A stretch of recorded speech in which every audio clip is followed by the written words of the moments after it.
기아 타이거스의 김도영 선수가 연일 진격하고 있습니다. 김도영은 현재 35홈런 36도루인데요. 현재 페이스를 유지한다면 40홈런 40도루도 가능하고, 그렇게 되면 2015년 에릭 테임스 이후 역대 두 번째 그리고 한국이 최초의 기록인데, 이 40-40 클럽이 공식 타이틀은 아니지만 정말 엄청난 기록을 달성하게 되는 것입니다. 또 김도영은 3할을 유지한다면 3할 30홈런 100타점 100득점 30도루가 되는데, 이러면 2000년 박재홍과 2015년 에릭 테임스에 이어서 역대 세 번째 대기록을 작성하는 것입니다. 뿐만 아니라 125득점을 올린 김도영은 2014년 서건창의 135득점도 넘어설 페이스여서 모든 걸 종합적으로 고려해보면 역대 최연소 MVP도 가능한데요. 만약 김도영이 올해 MVP를 수상할 경우 1997년 당시 이승엽 선수가 세운 최연소 타자 MVP 기록을 갈아치우게 되는 것입니다. 사실 당시 기아의 1차 지명은 팬들 사이에서 유례없는 수준의 관심을 받았죠. 애초 우선권을 갖고 있던 기아가 문동주를 지명하고 대신 한화가 김도영을 픽할 가능성이 높았는데요. 이렇게 지능고에 문동주가 있었기 때문에 김도영은 거리가 있어 보였지만, 그런데 김도영이 고교 야구 대회에서 리그를 씹어먹는 활약을 보인 데다가 당시 기아의 야수진 보강이 시급하다는 목소리가 있었고, 또 마침 투수진에는 양현종의 복귀가 점쳐질 때여서 기아는 지능고의 문동주와 동성고의 김도영을 두고 막판까지 고민하다가 김도영을 선택한 건데, 이렇게 리그를 대표하는 슈퍼스타로 성장해서 155km를 걸은 기아의 선택이 그만한 이유가 있었음을 알 수 있습니다. 당시 조계현 단장은 인터뷰를 통해 지명 발표 3일 전까지 고민을 거듭했다면서 공수주를 두루 갖춘 유격수 자원을 놓칠 수 없었다고 전했는데요. 그런 김도영은 2022년 시범 경기에서 타격왕을 할 만큼 기대 이상이었지만 정작 정규 시즌에 들어가자 신인으로서의 미숙한 모습과 한계가 있었습니다. 고교 때 유격수가 주 포지션이었던 김도영은 3루 수비를 어려워했고 타격까지 영향을 받으면서 결국 백업으로 밀려난 것인데요. 당시 류지혁이 3루를 맡고 또 이따금 1루 백업으로 출전했지만 김도영의 자리가 아니었고, 그래서 기대와는 거리가 있었습니다. 여전히 증명할 게 많은 선수였던 것이죠. 지난해 김도영은 확실하게 한 단계 더 성장했습니다. 실제 성적도 좋아져서 84경기에서 타율 3할 3리 7홈런 47타점 25도루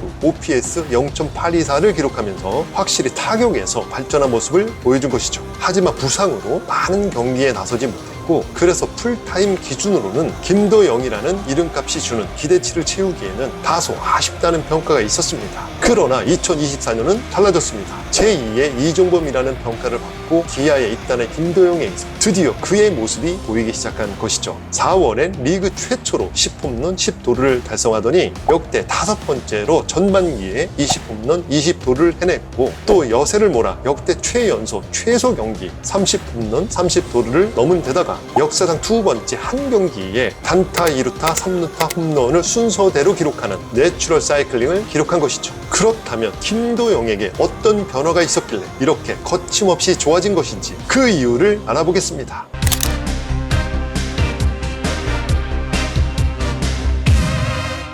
흔히 타격에서 스웨이가 두려워서 좌우로 움직이는 걸 주저해요. 그래서 머리부터 발끝까지 고정하려다 보니 오히려 몸이 경직됩니다. 타격은 흐르는 움직임이 있어야 해요. 좌우 움직임과 그러면서 역동적인 움직임. 김도영은 이런 식으로 타격 폼을 수정하는데요. 고교 때와 프로 초기 김도영은 손 위치가 지금과 다르죠. 이 손 위치는 스윙 스피드는 빠를 수 있지만 오히려 좌우 움직임이 경직돼서 컨디션이 떨어지면 손만 쓰는 단점이 있습니다. 그런데 손 위치와 타격 자세를 바꾼 지금의 김도영은 백스윙부터 임팩트까지 다이나믹하게 체중 이동이 되는 걸 볼 수 있을 거예요. 이 체중 이동은 스웨이가 아니라는 걸 모든 분들에게 보증할 수 있습니다. 왼쪽으로 무릎을 밴딩하면서 체중을 실었다가 지면을 밟으면서 반대로 움직이고, 그러면 앞으로 이동하는 움직임이 편해지고 그대로 회전하면서 강한 에너지가 폭발하는 겁니다. 이 움직임은 메이저리그 탑 클래스 타자 모두 가지고 있죠.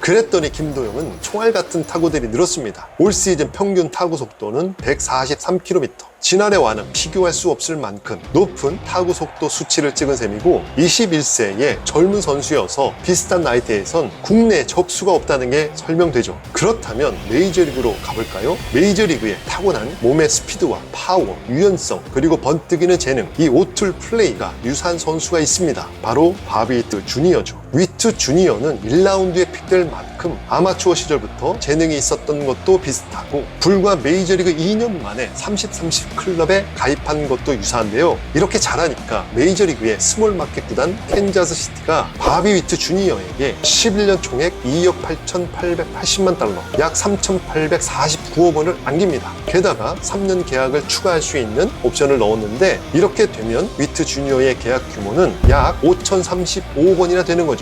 이 위트 주니어는 올 시즌 타율 1위, 안타 1위, 2년 연속 30-30 클럽이 가능한데 경쟁자 에런 저지가 워낙 압도적인 페이스여서 그렇지 어지간한 시즌이었으면 MVP를 따고도 남았을 성적입니다. 김도영은 공격력에 비해서 이 수비는 개선이 필요한 부분으로 평가받고 있는데요. 이것도 위트 주니어와 비슷한 부분이에요. 위트 주니어도 첫 풀타임 시즌 때만 하더라도 엄청난 공격투를 가졌지만 역대급 선수로 발전하기 위해선 수비는 해결해야 할 과제로 지적을 받았죠. 실제 세이버 매트릭스 수비 지표로는 나빠서 유격수가 아닌 3루수에 어울린다는 얘기도 나왔는데요. 하지만 캔자스 시티 구단은 위트 주니어의 운동 능력을 믿었고 그러자 지난 시즌은 최상위권의 수비 지표를 기록하면서 수비 역시 빠르게 발전합니다. 내야수들이 가장 어려워하는 타구는 바로 이 백핸드 수비죠. 백핸드 캐치가 바운드 맞추기도 어렵고 그런 이유로 실수도 제법 나오기 마련인데요. 바비 위트 주니어도 백핸드 수비를 어려워했지만 이제는 너무 편안하게 처리하고 있어서 잘한다는 평가로 바꾼 것입니다.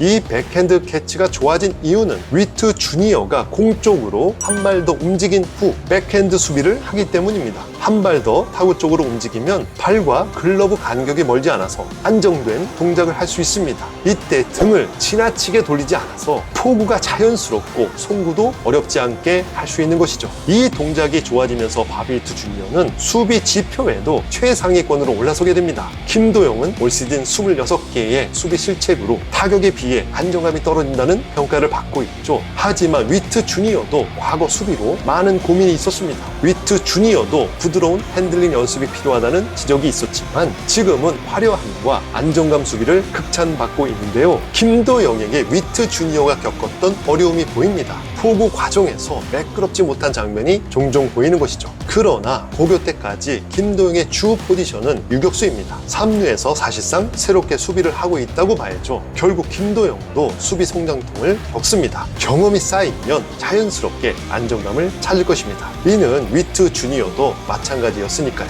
오히려 김도영의 수비를 믿는 것, 오히려 방치하면 스스로 실마리를 풀 것입니다. 이 또한 성장 과정이죠. 한국 프로야구는 이 슈퍼스타의 등장에 열광하고 있습니다. 김도영 그가 만약 자신의 잠재력을 온전히 발휘한다면 메이저리그를 대표할 만한 선수도 될 수 있습니다. 자신을 둘러싼 겁질을 벗고 멋지게 비상할 수 있을지 기대하겠습니다. 오늘은 여기까지입니다. 고맙습니다.